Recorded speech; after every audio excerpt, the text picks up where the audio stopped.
วัสดีครับท่านผู้ฟังที่เคารพทุกท่านคราวที่แล้วผมเล่าเรื่องพญาภาพมาถึงตอนที่หมู่ขุนบ้านพญาเมืองของเชียงใหม่มาประชุมปรึกษากันที่คุ้มเจ้าอินทวิชัยนนท์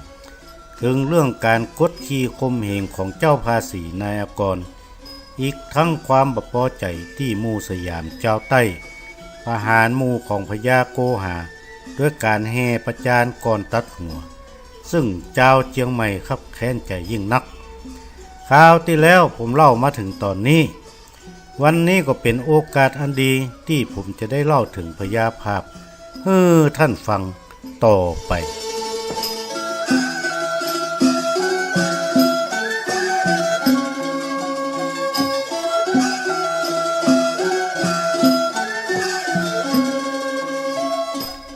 เล่าขุนเสนาเจ้าเชียงใหม่ก็มาปรึกษากันว่าบ้านเมืองเฮาบ่เดียวบ่เหมือนแตะก่อนฮ้อนหายด้วยการเก็บภาษีรีดไถเจ้าเชียงใหม่ของเฮาอยู่ในกินในบ่ได้ดังข้าวที่เขาเขียนนี้เตอะข้อหนึ่งนั้นอาจยาภาษีบ่มีจำมีหนีบเต่งใจจักซื้อเข้ากินยังหาบ่ได้ซ้ำเสียซอมไปเปล่าว่าง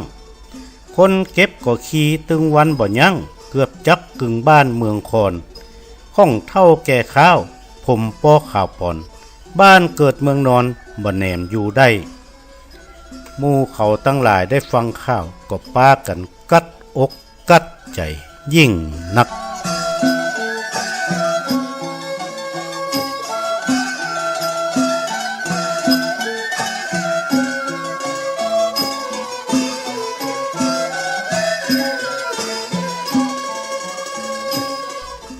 ในที่ประชุมก็อู้กันว่าถ้าเป็นเจ้าอี้ต่อไปเจ้าเจียงใหม่ตึงมดเต้ากับนอนขุมผีไปเหี่ยวที่รอวันตายต่ออันคันจะฟื้นหมู่สยามกำลังเฮาก็บ่สามารถสู้หมู่เขาได้หันมีทางไปอยู่ทางเดียวต่ออันนั่นก็คือขอขึ้นเป็นอาณานิคมของอังกฤษอย่างเจียงตุงการค้าการขายกับหมู่กุลาขาวการกรุงลุ่งเรืองยิ่งนักหมู่เขาก็บีบคั้นเจ้าหลวงเชียงใหม่ไปเข้ากับหมู่อังกฤษว่าอัน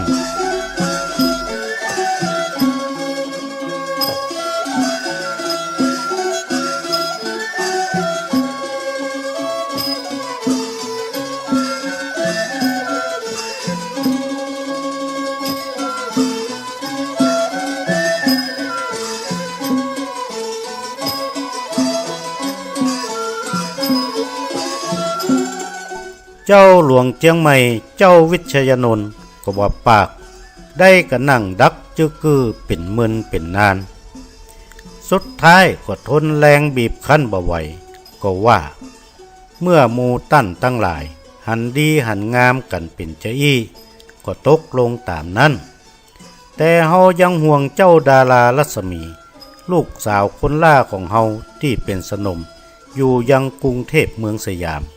จักเป็นอันตรายเฮาขอให้ลูกสาวเฮาได้หนีปิกมาถึงเชียงใหม่ก่อนเตอะแล้วจะขอขึ้นเป็นคนของอังกฤษทันทีหมู่เขาก็ตกลงตามนั้น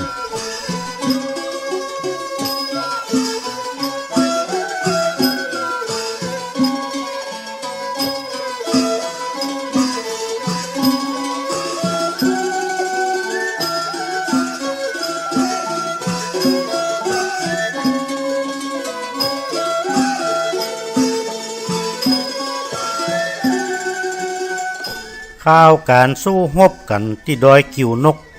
ก็เกิดข่าวลือขึ้นในเชียงใหม่อย่างใหญ่หลวงว่าพญาภาพนำกำลังจากเจียงตุงเมืองเป้าเมืองฝางมาเป็น12,000 กว่าคนกำลังมาถึงดอยกิวนกเพื่อขจัดหมู่สยามเจ้าใต้กับหมู่เจ๊กจีนตั้งหลายในเมืองเชียงใหม่หมู่ปอกก้าเจ้าจีนกับหมู่สยามเจ้าใต้ในเมืองเชียงใหม่ก็แตกตื่นกันยิ่งนักพ่องก็หนีไปลำปางพ่องก็หนีลงใต้เป็นครอบเป็นครัวหนีตายกันเป็นโกลาหล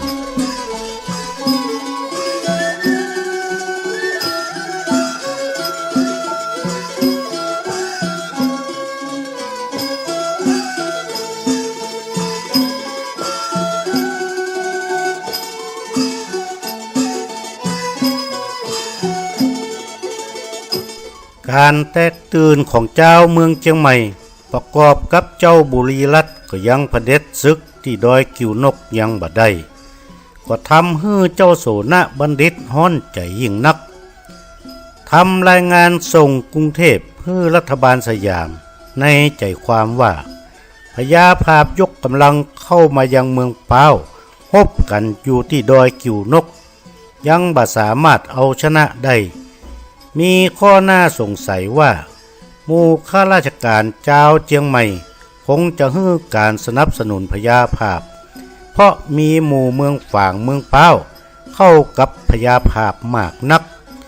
ซึ่งบุคคลที่น่าสงสัยอย่างยิ่งก็คือ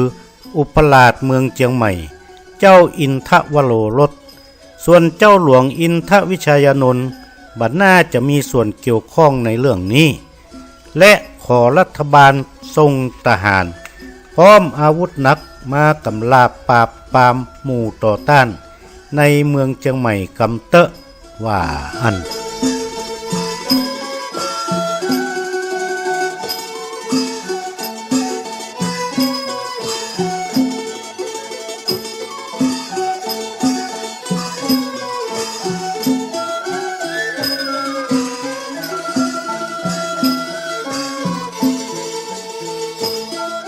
ฝ่ายรัฐบาลสยามเมื่อได้รับรายงานจากเจ้าโสนบัณฑิตก็ประชุมเหล่าเสนากระทรวงทั้งหลายก็สรุปกันว่าคงถึงเวลาที่จะรวมประเทศเบ็ดเสร็จเด็ดขาดโดยเอาเมืองเชียงใหม่เป็นตัวอย่างแก่ประเทศสลาดอื่นๆทั้งหลายนั่นก็คือสลายอำนาจเดิมที่มีอยู่ในเมืองเชียงใหม่ฮือเสียงฮือมีแต่อำนาจในส่วนกลางของสยามเต้าอั้นจึงเตรียมกำลังพลใหญ่หลวงนักพร้อมอาวุธหนักจักเคลื่อนขึ้นไปเวียงพิงเชียงใหม่เพื่อกวาดล้างหมู่ต่อต้านฮือเสียง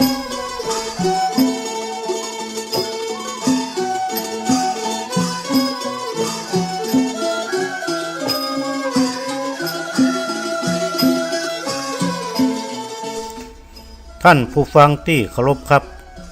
ก่อนอื่นขอทำความเข้าใจก่อนว่าในภาคเหนือสมัยก่อนนั้นมี5ประเทศสลาดอันได้แก่เจียงใหม่ละปูนลำปางแป่น่านเตาอั้นส่วนเจียงไฮ้กับพะเยาถือว่ายังบ่เป็นประเทศสลาดไว้มีโอกาสอันดีผมจะเล่าเรื่องนี้ให้ฟังอีกครั้งหนึ่งครับส่วนเรื่องของพญาภาพและจัตตาของเมืองเจียงใหม่จะเป็นอย่างไรต่อไปผมคงจะได้เล่าในคราวหน้าก่อนจากกันในวันนี้ผมขอฝากคำบักเก่าเอาไว้ว่าปะตุปั่นฮื้อตุปะผีปั่นฮื้อผีวันนี้ผมนานวาดขอวาดวางลงเต้าอี้เต้านี้แลสวัสดีครับ